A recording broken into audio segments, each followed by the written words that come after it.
سلام بچه‌ها، امیدوارم حالتون عالی باشه. تو این ویدیو قرار خوشمزه ترین لازانیایی که به عمرتون خوردین رو با هم درست کنیم. بزن بریم. وسیله‌ای که احتیاج داریم ایناست. با من بیا. لازانیه که خب اصل کاره هیچی. بعد آرد سفید لازم داریم برای سسش. خود منم بنداز لطفاً.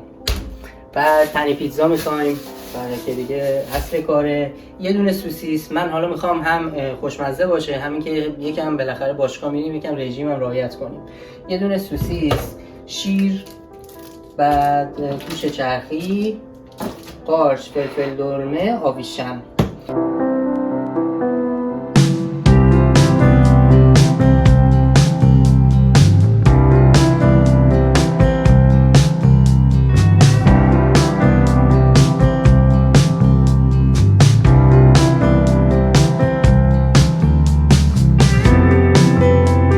به نظرم واقعا یکی از بهترین اختراعات بشر قارچه.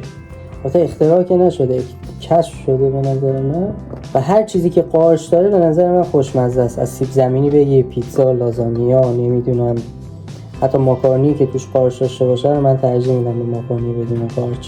امروز من شبکار بیمارستانم. دیگه گفتیم که با توجه اینکه نهارم هر دو نفر خونه ایم یه نهار خوشمزه درست کنیم. چای می‌خوری؟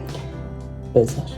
چی بهتر از سویت می‌خوری؟ ای بابا. آره این رسیپی هم از خالم گرفتم. البته که این کلیپو نمیبینه فعلا چون که ما با توجه اینکه تو ایران زندگی میکنیم تصمیم گرفتیم که فعلا به کسی راجع به این فعالیتامون نگیم تا وقتش. و از همین تیرگو ازش تشکر میکنم و ببینیم که چی جوری میشه. ولی خیلی خوشمزه است چون من خوردم و تاییدش میکنم. جینگو بل جینگو بل جینگو بلا. خب این که شلش خیلی کمه، این ور میذارم.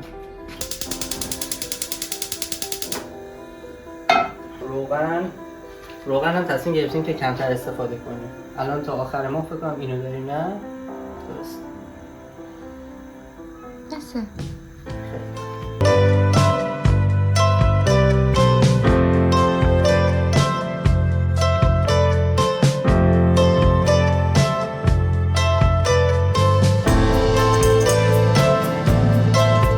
بچه این لوسر من 2 سال پیش خریدم.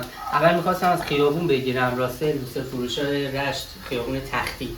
بعد هلوش 3 خورده به من قیمت دادن. بعد همینو دقیقا من از تو دیجیکالا 1 میلیون کمتر، فکر کنم حتی بیشتر، یعنی 1,200,000 اینا پایینتر گرفتم. خیلی چیز باحالیه. بعد الان مثلا زرده، الان میشه آفتابی، میشه سفید، بعد حالت مثلا نور کم داره برای شب و کلا چیز جالبیه. من عاشق نور زردشم. تو چی؟ تو بکنم سفیدشو دوست داری نه؟ آره. ما کلا همه چیمون متضاد به همه. نمیدونم که چجوری شد که با هم ازدواج کردیم. امیر. خب پیاز طلایی شد. حالا میریم که گوشت رو اضافه کنیم.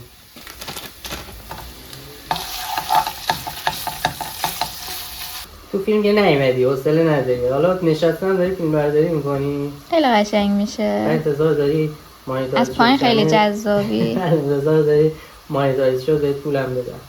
خبری نیست. خب بهم بگو که اینجوری یا 4 تاش کنم یا اینو 2 تاش کنم. نگینی هم قشنگه. دوستان ایده به من میگن شبیه فرزاد فرزینی. من نمیدونم واقعا شبیه هستم یا نه. لطفا نظرتون رو برام بنویسین اگه انگیزه‌ای بشه برای ادامه حیات. حالا شبیه‌شم واقعا؟ آره تو خیلی خوشگل‌تری.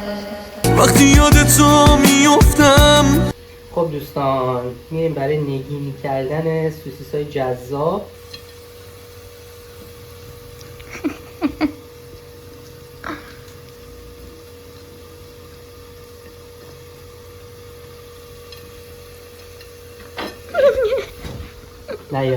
نه یا کمه. دقت کردین هر کی میخواد انگولک کنه این چیزایی که داره آماده میشه رو دست میزنی میگن نه نکن کمه.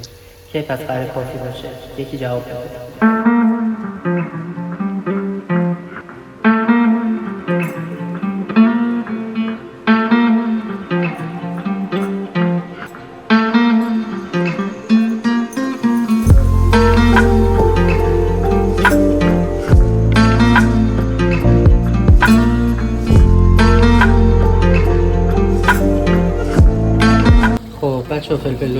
ریختم و نکته که اینجا باید بهتون بگم، لازانیا رو که باز میکنین توش از اینا داره. اینم اضافه کنید، خیلی خوشمزه میشه. حالا این چون نیم کیلویه 2 تا داره، ولی خب من 1 کیلو میذارم که دیگه خیلی طعمش اینجوری غالب نباشه و خوشمزه میشه. بریم تو کارش. این بچه مایه داستان که نگم براتون چه طعمی داره. پشمان حالا خوشمزه. و اینجا هم گذاشتم آب جوش بیاد، یکم زردچوبه و نمک فلفل هم زدم که اینا رو بذاریم آبپز بشه. اصلا این معجزه بود. وای چه طعمی داشت بچه ها.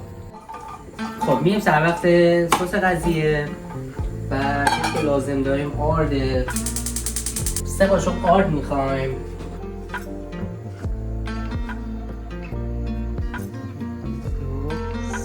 خب یکم که خامی آرد گرفته بشه اوکیه دیگه، رنگ عوض نکنه آرد دیگه، چون که خوشگلیش به سفید بودنشه.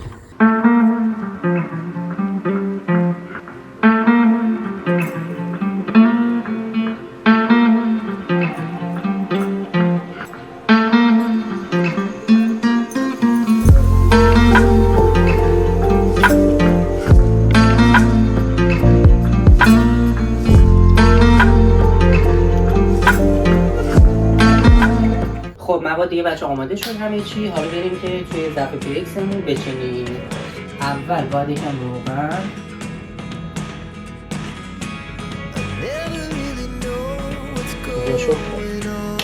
دوباره رو حرارت صفر میشه. خب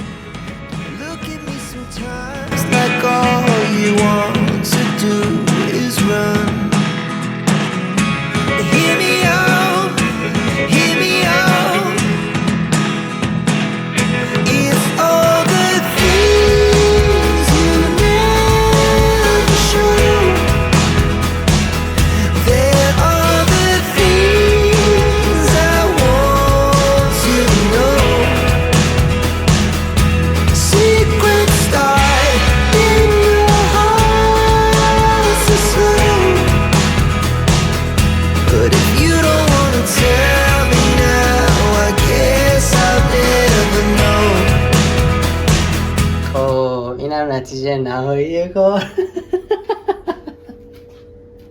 اگه شما بدونید پشت سر چی میگذره اصلا عالیه. خب کاتش کنم، 4 تیکش میکنم دیگه.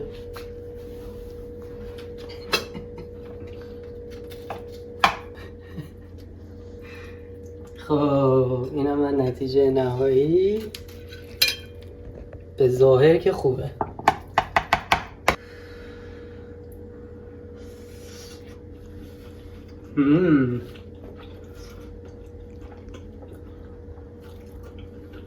خیلی خوشمزه. حتما اینو درست کنین.